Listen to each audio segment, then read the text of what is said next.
Hello Ram Ram and welcome back to the channel. तो भाई अलविश यादव ने अपने मेन चैनल पे एक वीडियो निकाला है which is about BJP hack the EVM machine. मतलब इट्स बेसिकली भाई हरियाणा के इलेक्शंस के ऊपर है, ठीक है। जो अभी हरियाणा में इलेक्शन हुए थे 2024 के, बीजेपी जीत गई है भाई भारी मतों तय, और उसके ऊपर कुछ सवाल जवाब भी उठाए जा रहे हैं कांग्रेस द्वारा। बड़ा ही ड्रामेटिक सी चीज़ थी भाई, क्योंकि सारे एग्जिट पोल में कांग्रेस कति एकदम ये क्या करें, वो फ्लड आ गई थी भाई के जीत। फ्लड तो नहीं, कुछ तो था, जो भी था वाइट वॉश कर दी बीजेपी। और न्यू और लड्डू और जलेबी की जंग थी, तुमने बेरा भी होगा, कंटेक्स्ट नहीं बेरा। तो भाई राहुल गांधी ने जाके किसी रैली में भाई वो गोहाना की जलेबी, गोहाना में गया था तो गोहाना की जलेबी बड़ी फेमस है, तो बड़ा कह दी थी मैं जलेबी की फैक्ट्री लगाएंगे, इतनी नौकरियां कर देंगे, न्यू कर देंगे। तो बाद में वो जलेबी और लड्डू की जंग बन गई थी। और सवेरे तक भाई जिस दिन इलेक्शन का रिजल्ट आना था, कांग्रेस वाले इतने राजी, इतने खुश के न्यू कर दिया। और भाई साहब कसुत्ती जीत है, कति जीत गए हैं सारे। पर जिसे ही भाई वोटिंग, मतलब वो वोटिंग नहीं, काउंटिंग चालू हुई, पलटगी गेम भाई इधर का उधर। तो ईब लाग रहे हैं इल्ज़ाम कि भाई ईवीएम मशीन में घपला था या कुछ था, कुछ नहीं था। तो उसके बारे में कोई वीडियो है, लेट्स सी भाई के वीडियो में है, के ओपिनियन है। तो हम भी देखो, मैं भी देखूँ तारी गया। 3, 2, 1 लेट्स गो। राम राम सभी लोगों को, welcome back to another main channel video. आज की वीडियो बहुत ज्यादा स्पेशल होने वाली है, क्योंकि आज का हमारा टाइटल है हरियाणा में बीजेपी ने कमाल कर दिया।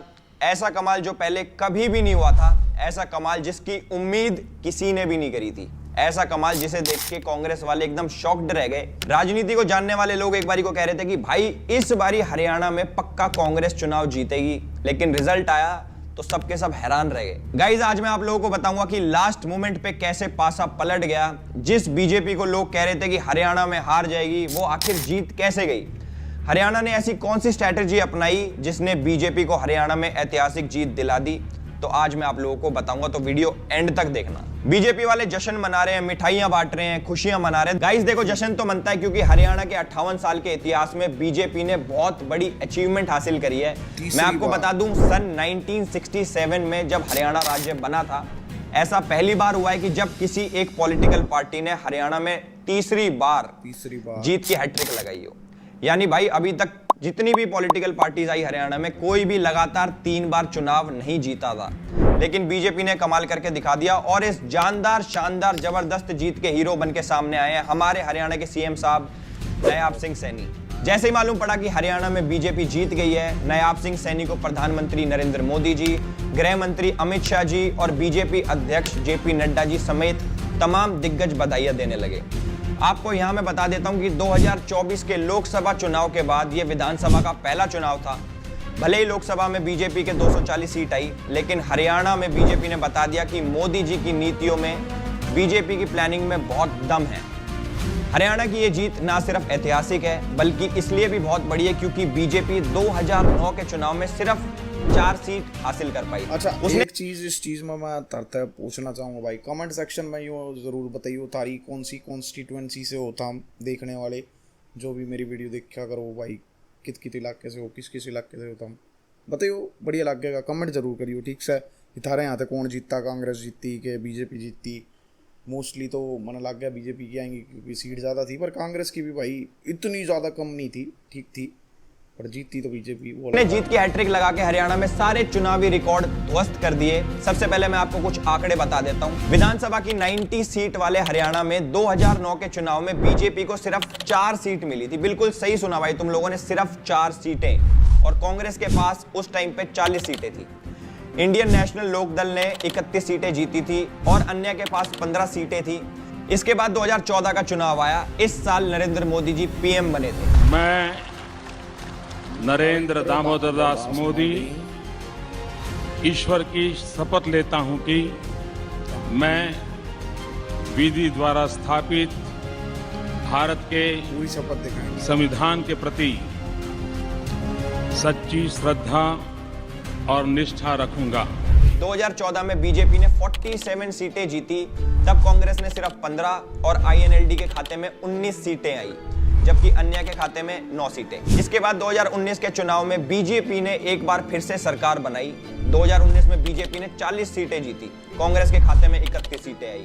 आईएनएलडी ने सिर्फ 1 सीट जीती और जेजेपी ने 10 सीटों पर कब्जा किया। जबकि इस बारी यानी कि 2024 में बीजेपी ने जोरदार प्रदर्शन करते हुए 48 सीटें जीती, कांग्रेस ने पिछली बार से थोड़ी सी बढ़ के 37 सीटें जीती, आईएनएलडी के खाते में 2 और बाकी जो इंडिपेंडेंट खड़े हुए थे उनकी 3 सीटें आई। मेनली भाई बात यो चल रही थी कि जब आईएनएलडी के खाते में 2 और बाकी जो इंडिपेंडेंट खड़े हुए थे उनकी 3, वो वाली सीट थी ना, आईएनएलडी भी और जेजेडी वाली भी थी, उनकी सीटें कट के बीजेपी में आई, ऐसा सुनने को मिल रहा था। थारे के विचार हैं कमेंट सेक्शन में। 3 सीटें आई, यानी कह सकते हैं कि बीजेपी की ये जीत पहले की जीतों से बड़ी है। इसलिए हरियाणा में नायाब सिंह सैनी का डंका बज रहा है और बीजेपी के कार्यकर्ता जश्न में डूबे हुए हैं।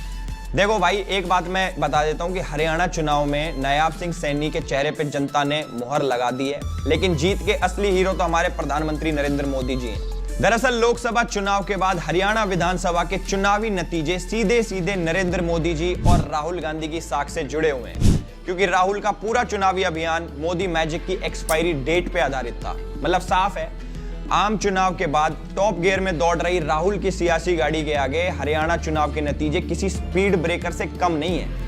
चुनावी प्रचार के दौरान राहुल ने बार बार यही दावा करा था कि हरियाणा में कांग्रेस का वनवास खत्म होने वाला है और बीजेपी का सफाया तय है, लेकिन चुनावी नतीजों ने राहुल की सीट के कैलकुलेशन की पूरी गणित को फेल कर दिया। पीछे जो दिखा रहे हैं ना, यो है वो रैली जिसमें लेकिन राहुल गांधी ने वो गोहाना में जाके जलेबी करी थी, आई गेस, मतलब वही है। चुनावी नतीजों ने राहुल की सीट के कैलकुलेशन की पूरी गणित को फेल कर दिया। राहुल को भरोसा था कि जवान, किसान, पहलवान और संविधान के मुद्दे पे जैसे परिणाम लोकसभा चुनाव में मिले, हरियाणा में उससे भी अच्छे मिलेंगे। मतलब एक बारी को देखो, मैं पर्सनली बोलता हूं मैं आपको, मैं भी ये सोच रहा था कि इस बारी कांग्रेस आएगी क्योंकि लहर उसी साइड की थी, हवा उसी साइड की थी। लेकिन हरियाणा के परिणाम बताते कि चुनाव में मोदी की गारंटी चल गई, कांग्रेस की गारंटी नहीं चली। विकास के दावे चल गए, अदानी अंबानी का मुद्दा नहीं चला। सबका साथ सबका विकास का मंत्र चल गया, मोहब्बत की दुकान का शिफुआ नहीं चला। दामाद दलाल खर्ची पर्ची चल गई, कांग्रेस की संविधान सियासत जाति गिनती नहीं चली। यहां तक कि बीजेपी का महिला, किसान, नौजवान भी चल गया, कांग्रेस की एमएसपी, अग्निवीर और बेरोजगारी जैसे मुद्दे नहीं चले। इसलिए राहुल गांधी की उम्मीदें ताश के पत्तों की तरह बिखर गई। हरियाणा वालों ने राहुल के मुद्दों को खारिज कर दिया और यह बता दिया कि हरियाणा वालों की पहली पसंद बीजेपी है। देखो जी, हरियाणा को 7 कल्चरल और पॉलिटिकल जोन में बांटा जाता है। 7 में से 4 इलाकों में बीजेपी ने 2019 के मुकाबले बहुत सीटों में इजाफा किया है। बागड़ साउथ और मेवात बेल्ट में कोई अंतर नहीं आया है। आपको इन 7 कल्चरल और पॉलिटिकल जोन के बारे में बता देता हूं, अब तुम ध्यान से सुनना। सबसे पहले इसके अंदर आता है जीटी रोड बेल्ट। दिल्ली से चंडीगढ़ को जाने वाली रोड, अगल बगल में 6 जिले जीटी रोड बेल्ट में आते हैं। इसमें आता है भाई साहब पंचकुला, कुरुक्षेत्र, पानीपत, यमुनानगर, करनाल और अंबाला। इसमें हमारी टोटल 23 सीटें शामिल हैं। इन जिलों की आबादी का एक बहुत बड़ा हिस्सा 1947 में बंटवारे के बाद पाकिस्तान से आए हुए पंजाबी हैं। 2014 में इस बेल्ट से बीजेपी ने 21 और 2019 में 12 सीटें जीती थी। वहीं इस बार बीजेपी ने यहां से 14 सीटें जीती हैं। दूसरा हमारा आता है बांगर बेल्ट। पंजाब से लगे हुए हरियाणा के 2 जिले जींद और कैथल बांगर बेल्ट में आते हैं। इन दोनों जिलों में कुल 9 सीटें हैं। 2014 में बीजेपी ने इनमें से 2 सीटें जीती थी, 2019 में 3 सीटें और इस बारी इंक्रीज हो गया भाई बीजेपी का। यहाँ पे बीजेपी ने जीती इस बार 5 सीटें, यानी 2 सीटें बढ़ी। इस इलाके में भूमिगत जल का स्तर बहुत ऊंचा है, यानी कि पानी बहुत ऊपर है जमीन में, जिसके चक्कर में यहाँ पे खेती बहुत बढ़िया होती है। तीसरी बेल्ट आती है देशवाल बेल्ट। इसे जाट लैंड भी कहा जाता है। इस बेल्ट में 3 जिले आते हैं, रोहतक, झज्जर और सोनीपत। इस जिले में कुल 14 विधानसभा सीटें हैं। बीजेपी ने यहां से 2014 में 4 सीटें, 2019 में सिर्फ 2 सीटें और इस बारी 2024 में विधानसभा के चुनाव में 4 सीटें जीती हैं। अगली आती है हमारी बागड़ बेल्ट। राजस्थान और पंजाब से सटे इस इलाके में बागड़ी बोलने और पंजाबी वोटर्स हैं। इस बेल्ट में 5 जिले हिसार, सिरसा, फतेहाबाद, भिवानी और चरखी दादरी आते हैं। इनमें कुल 21 सीटें हैं। जाट वोटर डोमिनेंट एरिया है। 2014 में बीजेपी ने इस बेल्ट से 6, 2019 में 8। जो जाट वाला है कि इस बार मुद्दे तो बहुत सारे उठाए थे भाई कांग्रेस ने, और ये चीज थी भी कि जो लहर है वो जारी है पूरी कांग्रेस की तरफ। मना भी न्यू लग गया था भाई इलेक्शन तो पहले, और एग्जिट पोल देख के तो और ज़्यादा न्यू था कि भाई गई बीजेपी की तो नहीं आती इस बार सरकार। पर जिस तरह भाई बीजेपी ने रिजल्ट पलटे हैं वो चमत्कार है। अब एग्जैक्टली ये हुआ क्यों कर है वो तो भाई विश्लेषण बहुत सारे लोग करने लग रहे हैं, सबका अपना अपना अंदाज़ा है, अनुमान है, कोई फिक्स तो नहीं बता सकता कि क्यों कर हो गया है ये, क्योंकि लहर में तो भाई कांग्रेस थी और इस बारी भी बीजेपी ने 8 सीटें जीती हैं। अब लास्ट में आता है अहीरवाल बेल्ट, अहीर बाहुल्य इलाका, जिसमें 3 जिले रेवाड़ी, महेंद्रगढ़ और हमारा गुड़गांव। इसमें यहाँ पे टोटल सीटें विधानसभा की 11 हैं। 2014 में बीजेपी ने यहाँ पे 11 सीटें जीती थी, 2019 में 8 सीटें जीती और इस बारी बीजेपी ने 10 सीटें जीती। इसके बाद आता है हमारा साउथ हरियाणा, उत्तर प्रदेश से लगे पलवल और फरीदाबाद जिले इसके अंदर आते हैं। यहाँ पे 9 सीटें सिर्फ गुर्जर वोट डिसाइड करते हैं कि कौन सी पार्टी आएगी कौन सी नहीं आएगी। यहाँ पे बीजेपी ने 2014 में सिर्फ 3 सीटें, 2019 में 7 सीटें और पिछला नतीजा दोहराते हुए इस बार भी बीजेपी ने यहाँ से 7 सीटें जीती हैं। उसके बाद आता है हमारा मेवात, हरियाणा के मेव, यानी कि ये मुस्लिम डोमिनेटेड एरिया बहुत ज्यादा है। इसके अंदर आता है नूह, मेवात, मतलब ये सारे इकट्ठे ही आते हैं, जिसमें टोटल 3 सीटें हैं। 2014 और 2019 में बीजेपी को यहाँ से कोई सीट नहीं मिली, इस बार भी बीजेपी को यहाँ से सेम भाई कोई सीट नहीं मिली। हमारे मुस्लिम भाई जितने भी हैं वोटर, उन्होंने बीजेपी को 1% भी नहीं जिताया। यहाँ पे 70% आबादी मुस्लिम लोगों की है। लेकिन मजेदार बात यह है कि इस बार जाटों के गढ़ में बीजेपी ने बहुत शानदार प्रदर्शन करा है। हरियाणा में बीजेपी ने लगातार तीसरी बार जाट वर्सेस नॉन जाट के फॉर्मूले पे चुनाव लड़ी। हालांकि चुनावी मैनेजमेंट के बदौलत बीजेपी ने जाटों के गढ़ में भी घुसपैठ की है। बीजेपी ने 22 नई सीटें जीती, इनमें 7 सीटें जाट बहुल बागड़ और देशवाल बेल्ट में आती हैं। इसके अलावा पंजाबी और जीटी रोड बेल्ट में एक्सपर्ट्स बीजेपी की कमजोरी मान रहे थे, लेकिन बीजेपी ने यहां से भी 7 नई सीटें जीत के इतिहास रच दिया। देखो भाई, भले ही चुनाव छोटे राज्य का है, लेकिन चुनाव से निकला सियासी संदेश बहुत बड़ा है। हरियाणा में कांग्रेस की वापसी के लिए राहुल गांधी ने खूब पसीना बहा दिया भाई साहब, 1-2 नहीं पूरी 15 रैलियां करी। लेकिन नरेंद्र मोदी जी चुनावी प्रचार के दौरान हरियाणा में सिर्फ और सिर्फ 4 रैलियां करी। इसके बारे में मैं आगे डिटेल में बताऊंगा। लेकिन अगर चुनावी प्रचार का स्ट्राइक रेट देखें तो नरेंद्र मोदी जी सुपर हिट साबित हुए, जबकि राहुल गांधी अपने चेहरे पे, अपने मुद्दों पे कांग्रेस की वापसी कराने में विफल रहे। पार्टी की लाइन के नतीजे नहीं आए, मतलब कि इस बारी कांग्रेस हमारी Haryana Yadav became reporter. Nice. I like this version. में हार गई तो उन्होंने हार का ठीकरा पूरा ईवीएम में फोड़ दिया। जी हां, हारने के बाद हार स्वीकार करने की बजाय कांग्रेस कह रही है कि भाई साहब ईवीएम हैक हो गई, ईवीएम में गड़बड़ी है। वो अपनी कमियों पे चर्चा करने की बजाय ईवीएम पे चर्चा करते हैं। मुझे एक चीज समझ में नहीं आती, हमारे पूरे देश में इतने सारे राज्य हैं जहां पे कांग्रेस हार जाती है, वहां पे वो सीधा लेके आ जाते हैं भाई साहब ईवीएम हैक है, बीजेपी ने ये गड़बड़ करी है, वो गड़बड़ करी है। जहां पे बीजेपी हार जाती है, मुझे ये समझ नहीं आता कांग्रेस का मुंह तब क्यों बंद हो जाता है कि भाई यहाँ पे ईवीएम में ये दिक्कत नहीं है, वहां पे भी तो ईवीएम में दिक्कत हो सकती है अगर सोची जाए तो। खैर, अब कुछ भी बोल लो भाई, हमारे सामने नतीजे आ चुके हैं कि बीजेपी जीत गई, कांग्रेस हार गई। लेकिन मैं आपको कुछ ऐसे फैक्टर्स बताऊंगा जिससे आपको पता लगेगा कि बीजेपी कैसे जीती और कांग्रेस को हार का सामना कैसे करना पड़ा। देखो, पहला फैक्टर था टिकट का बंटवारा, कि किन किन लोगों को टिकट दी जाए। विधानसभा चुनाव के पहले बीजेपी ने 30 सीटों पे कैंडिडेट के टिकट बदल दिए। ट्रेंड्स के मुताबिक इनमें से 22 से ज्यादा कैंडिडेट जीते। ऐसे समझाता हूं मैं तुम्हें ढंग से। देखो, बीजेपी ने कुल 90 सीटों पे कैंडिडेट खड़े करे, उसमें से 48 कैंडिडेट्स जीते, यानी कि 56% की जीत परसेंटेज। वहीं बीजेपी ने 30 सीटों पे टिकट बदले, जिनमें से उनको 22 जीते, मतलब 30 में से 22 जीते, तो 73% का सक्सेस रेट आ गया। यानी बीजेपी का जो टिकट बदलने का फॉर्मूला था वो काम कर गया और बीजेपी ने हरियाणा में जबरदस्त जीत हासिल करी। दूसरा मैं आपको फैक्टर बता देता हूं बीजेपी की जीत का, वो ये है कि चुनाव से पहले हरियाणा का मुख्यमंत्री उन्होंने चेंज कर दिया। आरएसएस के बैकग्राउंड और पंजाबी समुदाय से आने वाले मनोहर लाल खट्टर जी 9.5 साल तक हरियाणा के सीएम रहे। चुनाव से 6 महीने पहले मार्च 2024 में हमारे खट्टर साहब की जगह नायाब सिंह सैनी जी को बीजेपी ने सीएम बना दिया। बीजेपी ने प्लान करा कि अगर नायाब सिंह सैनी को सीएम बनाया जाता है तो हरियाणा की करीब 44% आबादी बीजेपी की ओर आ जाएगी। इसके अलावा बीजेपी ने अपना आंतरिक सर्वे करवाया और सर्वे से मालूम चला कि किसान आंदोलन और महिला पहलवानों के विरोध के कारण खट्टर जी के खिलाफ एक नेगेटिव लहर है। अगर ये मुख्यमंत्री रहे तो चुनाव में नुकसान हो सकता है, इसलिए पहले खट्टर साहब को हटा के नायाब सिंह सैनी जी को सीएम बनाया गया और फिर चुनाव प्रचार के दौरान भी उन पे नकेल कसी गई, इसलिए मनोहर जी हमारे ज्यादातर चुनाव के प्रचार में नदारद रहे। यहाँ तक कि जितने भी पोस्टर्स छपते थे पॉलिटिक्स रिलेटेड, उसमें खट्टर साहब का चेहरा भी नहीं दिखाया गया। एक सीएम नरेंद्र मोदी अभी थोड़ा सा टोन में ऐसा लग रहा है कि खट्टर साहब से हुआ है, बट अभी जब रैली वैली होती थी, जब जीत के आए थे बिग बॉस वगैरह, तब तो खट्टर साहब ने दी थी ना ट्रॉफी, और जब बनता भी है क्योंकि शायद हरियाणा के सीएम थे। तो पॉलिटिकल, देखो भाई, पॉलिटिक्स में कुर्सी की पावर होती है, ठीक है, इंसान की कम कुर्सी की ज़्यादा, दबदबा कुर्सी का होता है, तो जो कुर्सी पे बैठा है वो बढ़िया है। मनोहर जी हमारे ज्यादातर चुनाव के प्रचार में नदारद रहे। यहाँ तक कि जितने भी पोस्टर्स छपते थे पॉलिटिक्स रिलेटेड, उसमें खट्टर साहब का चेहरा भी नहीं दिखाया गया। पीएम नरेंद्र मोदी जी ने हरियाणा में 4 रैलियां करी, इनमें से केवल एक रैली में खट्टर साहब मौजूद रहे। बड़े बड़े राजनीति के विशेषज्ञ कहते हैं कि भाई अगर हम कंपेयर करें मनोहर जी को और नायाब सिंह सैनी जी को तो बहुत फर्क है, क्योंकि जो नायाब सिंह सैनी जी हैं ये बहुत ज़्यादा डाउन टू अर्थ हैं और लोगों के काम खट्टर साहब से पहले करा के देते थे। सो ये एक मास्टर स्ट्रोक साबित हुआ हरियाणा के चुनावों से जस्ट पहले।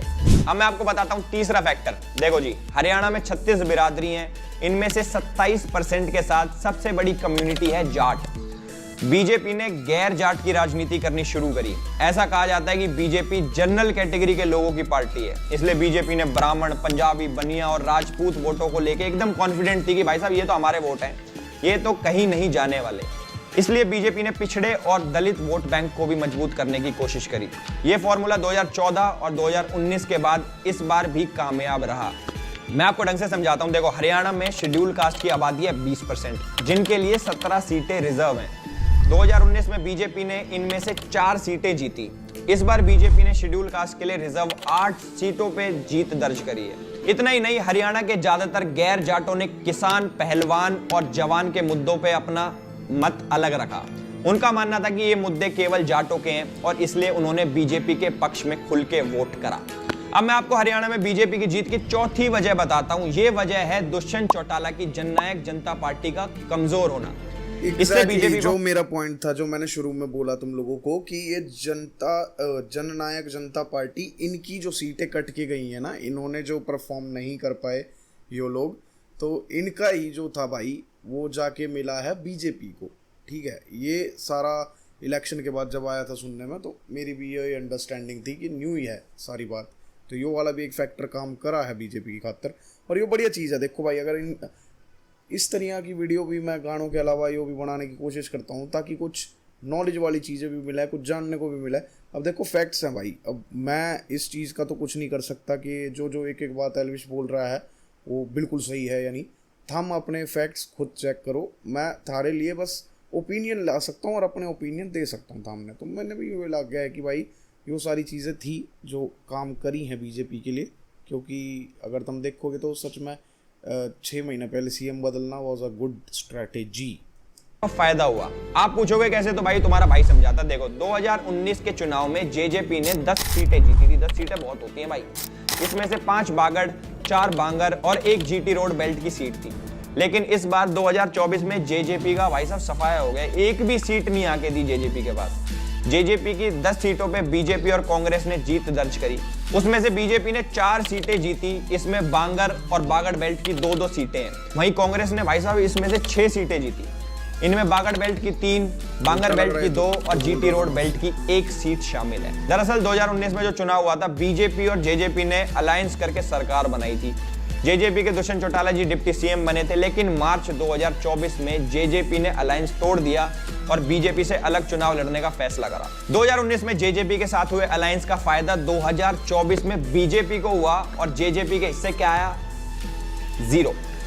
पॉलिटिकल पंडितों का मानना है कि जेजेपी और आईएनएलडी की पॉलिटिक्स को गैर जाटों ने नकार दिया। साथ ही 2019 में जेजेपी ने बीजेपी के खिलाफ चुनाव लड़ा था। इसके बाद में अलायंस कर सरकार बना ली थी। इससे जेजेपी का कोर वोटर पार्टी से नाराज हुआ। ऐसे में जेजेपी की सीटों पे बीजेपी सपोर्ट मिला और बीजेपी ने हरियाणा में जीत दर्ज करी। हरियाणा में बीजेपी की जीत का 5वां फैक्टर मैं आपको बताता हूं। देखो, बीजेपी ने हरियाणा में करीब 150 रैलियां करी हैं। इसमें से 4 रैलियां प्रधानमंत्री खुद आके करी उन्होंने, 10 रैलियां गृह मंत्री अमित शाह जी ने करी। मोदी जी वाली रैलियों ने करीब 20 सीटों को कवर कर लिया, जिसमें से करीब 10 सीटों पे बीजेपी ने जीत दर्ज करी।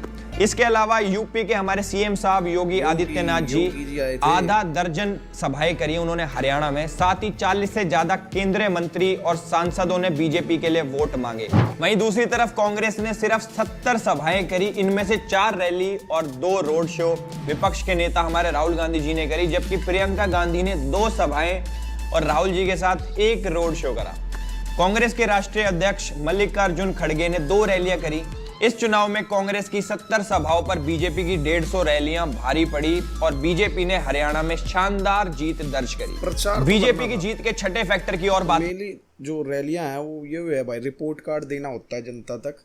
ये सामने भी मिलता है भाई हर चीज़ में, स्कूल में सबने रिपोर्ट कार्ड तो मिला होगा ना कि ये करा, तो अपना दिखाना पड़ता है। कई बार लोगों तक नहीं पहुंच पाता भाई किसी ज़रिए से, कोई उनको कुछ भी बता दे तो उस पर भरोसा कर लेते हैं। पर तो वो चुनावी रैलियां जो होती हैं, प्रचार इसीलिए होता है कि हम आगे क्या मुद्दे करने वाले हैं सॉल्व, और अभी तक हमने क्या क्या किया है। करते हैं हरियाणा कांग्रेस के नेताओं का एकजुट ना होना, आपस में लड़ते रहना, क्योंकि कांग्रेस हरियाणा में जीत को लेके आश्वस्त थी और बीजेपी बहुत ज्यादा कंफ्यूज थी कि इस बारी भाई साहब राह आसान नहीं रहने वाला। उसने बहुत ही करीबी से कांग्रेस के भीतर के अंदरूनी झगड़े का फायदा उठाया। बीजेपी ने कांग्रेस में भूपेंद्र सिंह हुड्डा जी बनाम कुमारी शैलजा की लड़ाई को खूब हवा दी। टिकट वितरण में हुड्डा खेमे में ही चली गई और ज्यादातर उम्मीदवार वही बने जिन पर पूर्व सीएम का हाथ था। शैलजा इससे असहज भी हुई और उन्होंने चुनाव प्रचार से दूरी बना ली। इतना जरूर है कि राहुल गांधी जी ने एक रैली में दोनों को हाथ मिलवाया और संदेश देने की खूब कोशिश करी कि भाई साहब सब कुछ ठीक है, कोई लड़ाई वड़ाई नहीं है, दोनों दोस्त हैं, मगर सब कुछ ठीक नहीं था। इसके अलावा हरियाणा में कांग्रेस के भीतर सीएम उम्मीदवारों की भी लाइन लग रखी थी, क्योंकि कांग्रेस मान के बैठी थी कि भाई साहब इस बार हरियाणा में कांग्रेस सरकार बनाएगी, और इसलिए भूपेंद्र सिंह हुड्डा जी बार बार कह रहे थे कि ना वो टायर्ड है और ना रिटायर्ड है। एक तरीके से वो अपने आप को सीएम उम्मीदवार बता रहे थे। दूसरी नंबर पे थी कुमारी शैलजा, जो दलित चेहरा थी, महिला भी थी और मानकर चल रही थी कि इस बार उन्हें ही सीएम बनाया जाएगा। रणदीप सिंह सुरजेवाला भी कांग्रेस में बेसिकली डिस्कशन इस चीज पे ज्यादा था, चुनाव जीतने से ज्यादा, क्योंकि वो बहुत ज्यादा ओवर कॉन्फिडेंट थे कि भाई सीएम कौन बनेगा, समझ रहे हो, सीएम। बार बार कह रहे थे कि हरियाणा के विकास का विजन उनके पास है और वो भी सीएम बनने की इच्छा रखते हैं। एक बड़ा वर्ग ऐसा भी था जो चाहता था कि दीपेंद्र सिंह हुड्डा सीएम बने। तो कुल मिला के आपसी लड़ाई ने कांग्रेस की लुटिया डुबा दी। देखो जी, कुछ साल पहले तक एंटी इनकम्बेंसी को चुनाव में एक नियम की तरह माना जाता था, लेकिन केंद्र में मोदी सरकार के आने के बाद इसमें बदलाव देखने को मिला। सत्ता विरोधी लहर सत्ता के पक्ष में जाती दिख रही है। 2014 के बाद चुनाव में एक ऐसा शब्द इन्वेंट हुआ जो पहले हमें सिर्फ क्रिकेट में सुनाई पड़ता था। जी हाँ, उसका नाम है हैट्रिक। केंद्र में तो कोई सोचता ही नहीं था, बल्कि जिन राज्यों में सुनाई पड़ता था उसमें एक अलग ही मिसाल दी जाती थी। लेकिन पिछले कुछ वर्षों में बीजेपी ने कई राज्यों में करके दिखाया है। हरियाणा के जब नतीजे आए तो इसने सभी को चौंका दिया। हरियाणा में एक ऐसी जीत की उम्मीद कोई नहीं कर रहा था, लेकिन बीजेपी यहाँ हैट्रिक लगा के इतिहास रच दिया। इसके साथ ही साथ एंटी इनकम्बेंसी को प्रो इनकम्बेंसी में बदल दिया। हरियाणा में आए नतीजों के बाद बीजेपी ने यह साबित कर दिया कि 2014 के बाद वह कांग्रेस के मुकाबले राज्यों में अपनी सत्ता बचाने में ज्यादा सफल रही है। पिछले साल के आखिरी में आपने बीजेपी मध्य प्रदेश में दोबारा सत्ता में लौटी, तो वहीं असम और यूपी में भी सेम देखने को मिला। बिहार में भी नीतीश कुमार जी के साथ वापसी हो चुकी है। इन सब के बीच गुजरात को भी नहीं भूला जा सकता, जहां पे पार्टी 1995 से सत्ता में है। कर्नाटक, हिमाचल जैसे कुछ राज्य जरूर बीजेपी के हाथ से छूट गए, लेकिन इसके बावजूद बीजेपी एंटी इनकम्बेंसी को प्रो इनकम्बेंसी में बदल रही है। वही कांग्रेस महज 5 साल की सत्ता के बाद ही अपने राज्य को खो रही है। ये सेम चीज आपको देखने को मिल सकती है छत्तीसगढ़ और राजस्थान में। इतना ही नहीं, कांग्रेस बीते 14 सालों में, बोल सकता हूँ राजस्थान में तो मोस्टली चेंज हो ही जाता है, हर 5 साल में एक और वो, बट इस बार थोड़ा चेंज हुआ। हरियाणा एक भी राज्य में सरकार बचाने में सफल नहीं रही। बीजेपी देखो ऐसे बहुत सारे राज्यों में कर चुकी है। राजनीति हो या खेल, जो जीतता है उसी का सिक्का चलता है। ऐसा नहीं है कि हार के बाद लीडरशिप पे सवाल नहीं उठते। अभी हाल में लोकसभा में सीटों का कम होना और उपचुनाव में हारने के बाद सवाल उठने लगे हैं कि भाई साहब कहीं मोदी जी का जादू कम तो नहीं होने लगा है। लेकिन हरियाणा के नतीजों के बाद फिर डंके की चोट पे कहा जाएगा कि मोदी के खिलाफ सत्ता विरोधी कोई लहर नहीं है, ना केंद्र में और ना ही राज्यों में। एक और बीजेपी ऐसा कर रही है तो वही 2014 के बाद कहीं भी किसी भी चुनाव में कांग्रेस ऐसा करने में कामयाब नहीं रही। अब ये सवाल उठता है कि बीजेपी के मुकाबले कांग्रेस पीछे क्यों रह जाती है। तो मैं आपको बता दूं कि पंजाब में कांग्रेस सत्ता में थी, उसे वहां से भी सत्ता गंवानी पड़ी।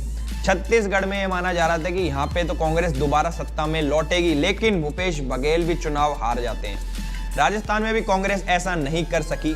हरियाणा में इस बार भी सारे एग्जिट पोल बता रहे थे कि इस बार ही तो कांग्रेस पक्का जीतेगी भाई, लेकिन ऐसा नहीं हुआ।